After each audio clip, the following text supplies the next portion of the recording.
പശ്ചിമേഷ്യയിൽ ഇപ്പോഴും പ്രത്യാക്രമണങ്ങൾ തുടരുകയാണ്. ഏതെങ്കിലും തരത്തിലൊരു സമവായമോ ഒരു മധ്യസ്ഥ ശ്രമമോ നിലവിൽ നടക്കുന്നില്ല. അപ്പോൾ എങ്ങനെയാണ് ഇപ്പോൾ ഉണ്ടായിരിക്കുന്ന സംഘർഷങ്ങൾക്ക് ഒരു അവസാനം ഉണ്ടാവുക എന്നതിൽ ഇപ്പോഴും വ്യക്തതയില്ല.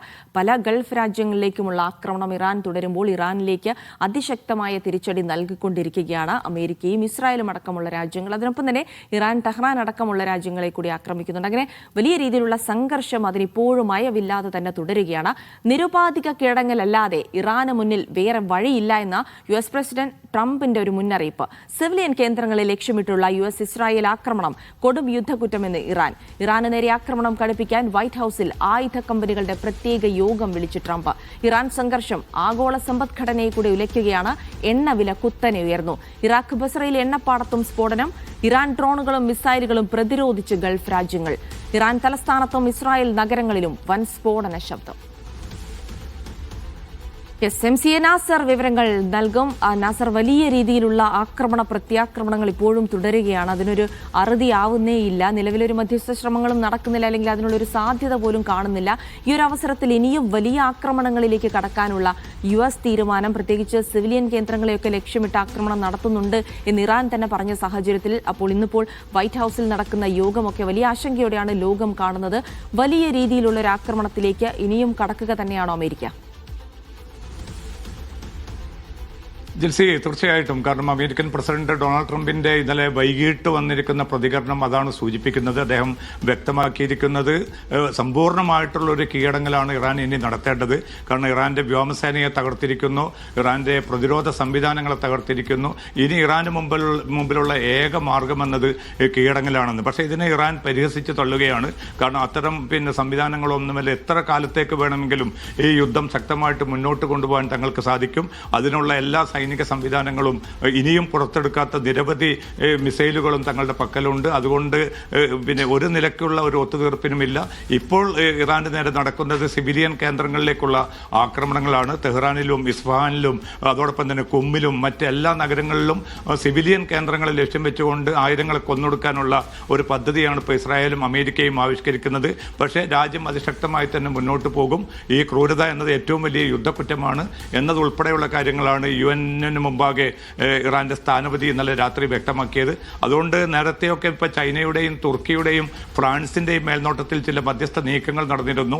പക്ഷേ ആ മധ്യസ്ഥ നീക്കങ്ങളെ പൂർണ്ണമായിട്ടും ട്രംപ് നിരാകരിക്കുകയാണ്. ഇറാനുമായിട്ട് ഒരു കരാറും നിലവിലുള്ള സാഹചര്യത്തിൽ ചർച്ച ചെയ്യപ്പെടുന്നില്ല എന്ന് വ്യക്തമാക്കിയിട്ടുണ്ട്. ഇറാനും ഇക്കാര്യം പറയുന്നുണ്ട്. അമേരിക്കയുമായിട്ട് പ്രത്യക്ഷമായോ പരോക്ഷമായിട്ടുള്ള ഒരു ചർച്ചയ്ക്ക് പ്രസക്തിയില്ല എന്ന് തന്നെയാണ് യൂറോപ്യൻ രാജ്യങ്ങളെ ഇറാനും അറിയിച്ചിരിക്കുന്നത്.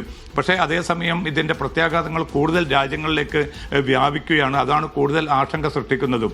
ഇപ്പോൾ ഇറാഖിലെ ബസറ ഏറ്റവും വലിയ എണ്ണസമ്പന്ന കേന്ദ്രമാണ്. അവിടേക്കും ആക്രമണം നടന്നതായിട്ട് റിപ്പോർട്ടുകൾ പുറത്തു വരുന്നുണ്ട്. അവിടെ സ്ഫോടനം നടന്നു. ആ തീപിടുത്തം നിയന്ത്രിക്കാനുള്ള നീക്കങ്ങളാണ് ബസറയിൽ നടക്കുന്നത്. അതോടൊപ്പം തന്നെ അസർബൈജാൻ തങ്ങൾക്ക് നേരെ നടന്ന മിസൈൽ ആക്രമണത്തിന് കനത്ത തിരിച്ചടി നൽകുമെന്ന് പ്രഖ്യാപിച്ചിട്ടുണ്ട്. കുർദിസ്ഥാൻ ഇന്നലെ തന്നെ ഇറാൻ മുന്നറിയിപ്പ് നൽകിയിരുന്നു. കാരണം അവിടെ കേന്ദ്രീകരിച്ചുകൊണ്ട് ഈ കുർദ് വിമതരെ പ്രോത്സാഹിപ്പിക്കാനും ആയുധമണിയിക്കാനുമാണ് നീക്കം നടക്കുന്നതെന്ന റിപ്പോർട്ടുകളുടെ പശ്ചാത്തലത്തിലാണ് ആ മുന്നറിയിപ്പ് ഇറാൻ നൽകിയിരിക്കുന്നത്. പക്ഷേ ഇതിനെ കുറച്ചുകൂടി മറ്റൊരു മാനത്തിലേക്ക് കൊണ്ടുപോകുന്ന ഒരു റിപ്പോർട്ട് ഇന്നലെ CNN പുറത്തുവിടുകയുണ്ടായി. അതിൽ വ്യക്തമാക്കുന്നത് ഇപ്പോൾ ഇറാൻ നടത്തുന്ന ആക്രമണങ്ങളൊക്കെ കൃത്യമായിട്ടുള്ള ഒരു ദിശയെ കേന്ദ്രീകരിച്ചുകൊണ്ടാണ്. അതിന് പിന്നിലുള്ളത് റഷ്യയുടെ ഇന്റലിജൻസ് റിപ്പോർട്ടുകളാണ്. റഷ്യ വളരെ പ്രത്യക്ഷമായി തന്നെ ഇറാന് പിന്തുണ നൽകി വരുന്നതായിട്ടാണ് ആ റിപ്പോർട്ട് സൂചിപ്പിക്കുന്നത്. ഇതേക്കുറിച്ച് US പ്രതിരോധ സെക്രട്ടറിയും അതേക്കുറിച്ച് തങ്ങൾ അവെയറാണ്. അക്കാര്യത്തെക്കുറിച്ച് ട്രംപിനും അറിയാം. പക്ഷേ അത്തരം ഏത് നീക്കം റഷ്യയുടെ ഭാഗത്തു നിന്നുണ്ടായാലും അതിനെ ശക്തമായി തന്നെ നേരിടുമെന്നൊരു മുന്നറിയിപ്പ് US പ്രതിരോധ സെക്രട്ടറി പീറ്റർ ഹെഗ്സെത്ത് അല്പം മുമ്പ് അദ്ദേഹവും നടത്തിയിട്ടുണ്ട്. അപ്പോൾ കൂടുതൽ റഷ്യൻ പങ്കാളിത്തം കൂടുതൽ സ്ഥിരീകരിക്കുന്ന ഒരു പ്രതികരണമാണ് US പ്രതിരോധ സെക്രട്ടറിയിൽ നിന്നും ഉണ്ടായിരിക്കുന്നത്. അതുകൊണ്ട് തന്നെ ഈ നിലവിലുള്ള ഒരു സാഹചര്യത്തിൽ ഏതെങ്കിലും അർത്ഥത്തിൽ പൊടുന്നനെ യുദ്ധം അവസാനിപ്പിക്കാനുള്ള ചില രാജ്യങ്ങളുടെ നീക്കങ്ങൾ പോലും പ്രയാസപ്പെടുന്ന ഒരു ഘട്ടത്തിലൂടെയാണ് കടന്നു പോകുന്നത്. എങ്കിലും പിന്നെ ഈ പ്രതിസന്ധി പരിഹരിക്കാൻ ഗൾഫ് രാജ്യങ്ങളും ചില യൂറോപ്യൻ രാജ്യങ്ങളും ചേർന്ന് തങ്ങളുടേതായിട്ടുള്ള നീക്കം നടത്തുന്നുണ്ട്. ഗൾഫ് രാജ്യങ്ങളെ സംബന്ധിച്ചിടത്തോളം ഇന്നലെ രാത്രി ആക്രമണം നടന്നത് സൗദി അറേബ്യ, ബഹ്റൈൻ എന്നീ 2 രാജ്യങ്ങൾക്ക് നേരെയാണ്. മിസൈലുകളും അതോടൊപ്പം തന്നെ ഡ്രോണുകളും നേരത്തെ തന്നെ പ്രതിരോധിക്കാൻ സാധിച്ചു. ഏതെങ്കിലും അർത്ഥത്തിൽ ആർക്കെങ്കിലും പരിക്കേറ്റതായിട്ടുള്ള ഒരു റിപ്പോർട്ടും ബഹ്റൈനിൽ നിന്നോ സൗദിയിൽ നിന്നോ വന്നിട്ടില്ല. സ്ഥിതിഗതികൾ ശാന്തമായി തന്നെ തുടരുകയാണ്. അതേസമയം വിമാന സർവീസുകൾ ഭാഗികമായിട്ട് പുനരാരംഭിക്കാൻ എമിറേറ്റ്സ് എയർലൈൻസും അതോടൊപ്പം തന്നെ ഖത്തർ എയർവേസും തീരുമാനിച്ചിട്ടുണ്ട്. പക്ഷേ പൂർണ്ണമായിട്ടുള്ള അർത്ഥത്തിലേക്ക് ഈ സർവീസുകൾ വരാൻ കുറച്ചുകൂടി സമയമെടുക്കുമെന്ന ഒരു സൂചനയാണ് ഈ പ്രധാനപ്പെട്ട വിമാന കമ്പനികൾ നൽകുന്നത്. ജിൽസി, നാസർ, ഇതിനൊപ്പം തന്നെ സമാന്തരമായി ഇസ്രായേലിന്റെ ലബനൻ ഹിസ്ബുല്ലയ്ക്കെതിരെയുള്ള ആക്രമണങ്ങൾ കൂടി നടന്നു വന്നിരുന്ന ഒരു സാഹചര്യം കൂടി ഉണ്ടായിരുന്നു. അതുമായി ബന്ധപ്പെട്ട തുടർ അപ്ഡേറ്റ്സുകളുണ്ടോ? ഏത് രീതിയിലാണത്? കരമാർഗമൊക്കെയുള്ള ആക്രമണങ്ങൾ ഇസ്രായേലിന്റെ ഭാഗത്തുനിന്നുണ്ടാകുന്നു എന്ന് പറഞ്ഞിട്ടുണ്ടായിരുന്നു. സ്വാഭാവികമായിട്ടും ഹിസ്ബുല്ലയുടെ ഭാഗത്തുള്ള മറുപടിയും ഉണ്ടായിരുന്നു. അപ്പോൾ ഇസ്രായേലിന്റെ അതിർത്തി പ്രദേശങ്ങളിലുള്ള ആളുകളോടൊക്കെ മാറി താമസിക്കാനുള്ള നിർദ്ദേശവും ഉണ്ടായിരുന്നു. അപ്പോൾ സമാന്തരമായി നടക്കുന്ന അത്തരം ആക്രമണങ്ങളിലുള്ള ഏറ്റവും പുതിയ അപ്ഡേറ്റുകൾ എന്താണ്?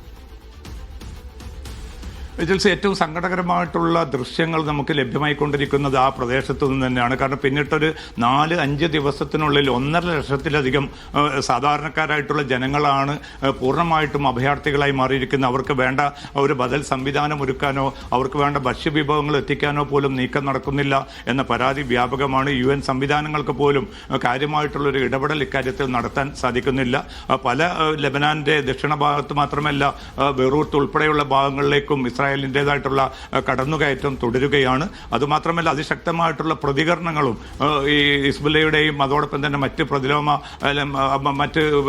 പ്രതിരോധ സംഘങ്ങളുടെയും ഭാഗത്തു നിന്ന് ഉണ്ടാവുന്നുണ്ട്. ഇന്നലെ മാത്രം 8 സൈനികർക്കാണ്, ഇസ്രായേൽ സൈനികർക്കാണ് പരിക്കേറ്റത്. അതിൽ 4 സൈനികരുടെ നില ഗുരുതരമാണെന്ന് ഇസ്രായേൽ സൈനിക നേതൃത്വം അറിയിച്ചിരിക്കുന്നു. അവിടുത്തെ തീവ്ര വലതുപക്ഷ മന്ത്രിയും ധനകാര്യമന്ത്രിയുമായ സ്മോട്രിക്കിന്റെ മകൻ ഉൾപ്പെടെയുള്ള സൈനികർക്കും ഗുരുതരമായിട്ട് പരിക്കേറ്റതായിട്ടുള്ള റിപ്പോർട്ടുകൾ ഇന്നലെ പുറത്തു വന്നിട്ടുണ്ട്. അപ്പോൾ ഈ ഒരു പോരാട്ടം കൂടി ഹിസ്ബുല്ലയുടെ ഭാഗത്തു നിന്നുള്ള ഈ ഒരു നീക്കം കൂടി വന്നതോടുകൂടി കൂടുതൽ സൈനികരെ ആ മേഖലയിലേക്ക് നിയോഗിക്കാനുള്ള ഒരു തീരുമാനം ഇസ്രായേലും കൈക്കൊണ്ടിട്ടുണ്ട്. അതേതായാലും ഈ സംഘർഷം കുറെ കൂടി വിപുലമാക്കുകയും ലബനാനെ സംബന്ധിച്ചിടത്തോളം അതിന്റെ അസ്ഥിരതയ്ക്ക് കൂടുതൽ ആക്കം കൂട്ടുകയും ചെയ്യുന്ന ഒരു സാഹചര്യമാണ് പുതുതായി രൂപപ്പെട്ടിരിക്കുന്നത്. നാസർ, അതിനപ്പുറത്തേക്ക് കൂടെ ആഗോള സമ്പദ് വ്യവസ്ഥയിലേക്ക് കൂടെ ഒന്ന് കണ്ണോടിക്കേണ്ടതുണ്ട്. സ്വാഭാവികമായിട്ടും ഈ ഒരു യുദ്ധത്തിന്റെ നേരത്തെ തന്നെ പ്രവചിക്കപ്പെട്ട പരിണിത ഫലങ്ങൾ എന്ന് പറയുന്നത് ക്രൂഡ് ഓയിൽ നിരക്കിലുള്ള വലിയ മാറ്റം, പാചകവാതകത്തിലുള്ള വലിയ മാറ്റം, അതിലേക്കൊക്കെ ഒരു പ്രതിഫലനം ഇപ്പോഴേ കണ്ടു തുടങ്ങിയിരിക്കുന്നു. അപ്പോൾ ഈ നിലയ്ക്ക് കാര്യങ്ങൾ മുന്നോട്ട് പോകുമ്പോൾ ഇന്ത്യ അടക്കമുള്ള രാജ്യങ്ങൾ അതിലൊരു ബുദ്ധിമുട്ടുണ്ടാകില്ല എന്ന് ആവർത്തിച്ച് പറയുമ്പോഴും ഇവിടെയൊക്കെ വില വർധനയടക്കമുള്ള നീക്കങ്ങളുമായി മുന്നോട്ട് പോകുന്ന ഒരു സാഹചര്യം കൂടിയുണ്ട്. ഇതിങ്ങനെ തുടർന്നു പോകുമ്പോൾ സ്വാഭാവികമായിട്ടും ആഗോള സമ്പദ് വ്യവസ്ഥ വലിയ രീതിയിൽ പിടിച്ചുലയ്ക്കാനുള്ള സാധ്യത ഓരോ ദിവസം കഴിയുന്തോറും ആ ഒരു സാധ്യത കൂടി വരുന്നു.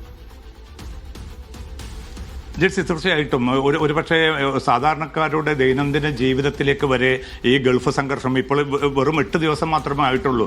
അതിൻ്റെ മുമ്പിൽ തന്നെ ഇത്രയും ശക്തമായിട്ടുള്ള പ്രതികരണമാണ് ലോക സമ്പദ്ഘടനയിൽ ഈ സംഘർഷം രൂപപ്പെടുത്തിയിരിക്കുന്നത്. നേരത്തെ തന്നെ എല്ലാവരും ആശങ്കപ്പെട്ടത് ആയിരുന്നു അത്. കാരണം ഇത് കേവലം മിഡിൽ ഈസ്റ്റ് രാജ്യങ്ങളെ മാത്രമല്ല ബാധിക്കാൻ പോകുന്നത്, ലോകത്തുടനീളം ഇതിൻ്റെ സാമ്പത്തിക പ്രത്യാഘാതങ്ങൾ ഉണ്ടാവും. വളരെ ചുരുങ്ങിയ ഒരു ദിവസത്തിനുള്ളിൽ തന്നെ ഈ അർത്ഥത്തിലുള്ള ഇമ്പാക്റ്റാണ് ഇപ്പോൾ ഇത് ഉണ്ടാക്കുന്നത്. കാരണം $68 ഈ ആക്രമണം തുടങ്ങുന്ന, ഇറാനെതിരായിട്ടുള്ള ആക്രമണം തുടങ്ങുന്ന ഘട്ടത്തിൽ ബാരലിന് $68 ഉണ്ടായിരുന്നതാണ്.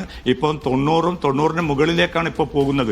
അതുമാത്രമല്ല ബാരലിന് $150 വരെയും വില ഉയർന്നേക്കുമെന്നാണ് സാമ്പത്തിക വിദഗ്ധർ നൽകുന്ന മുന്നറിയിപ്പ്. അതിന് പ്രധാനപ്പെട്ട കാരണം ഇന്നലെ ഖത്തർ ഊർജ്ജമന്ത്രി നടത്തിയ ഒരു പ്രതികരണമുണ്ട്. കാരണം നിലവിലുള്ള ഈ സംഘർഷം വ്യാപിക്കുകയാണെങ്കിൽ ഒരു പക്ഷേ ആഴ്ചകൾക്കുള്ളിൽ തന്നെ ഗൾഫ് മേഖലയിൽ നിന്നുള്ള എണ്ണ ഉൽപ്പാദനം നിർത്തിവെക്കേണ്ട ചില സാഹചര്യങ്ങൾ ഉണ്ടാവുമെന്ന് ഖത്തർ ഊർജ്ജമന്ത്രി ഒരു പ്രതികരണം നടത്തിയിരുന്നു. അതേ തുടർന്നാണ് കൂടുതൽ വിപണിയിൽ ആശങ്ക പ്രകടമായിരിക്കുന്നത്. കാരണം നമുക്കറിയാൻ സാധിക്കും, വിവിധ രാജ്യങ്ങളിലെ ഊർജ്ജ കേന്ദ്രങ്ങൾക്ക് നേരെ ആക്രമണം നടക്കുന്നു.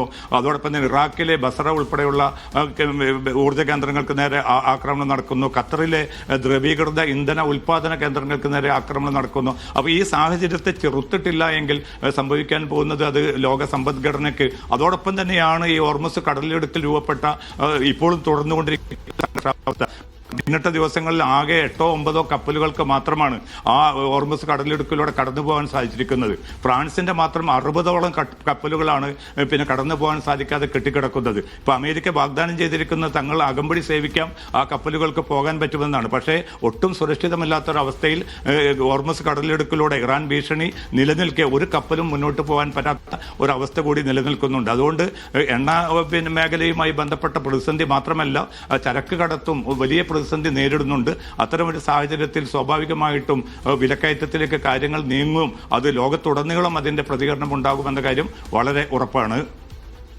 ശരി, താങ്ക് യു. MC നാസറാണ് വിവരങ്ങൾ നൽകിയത്.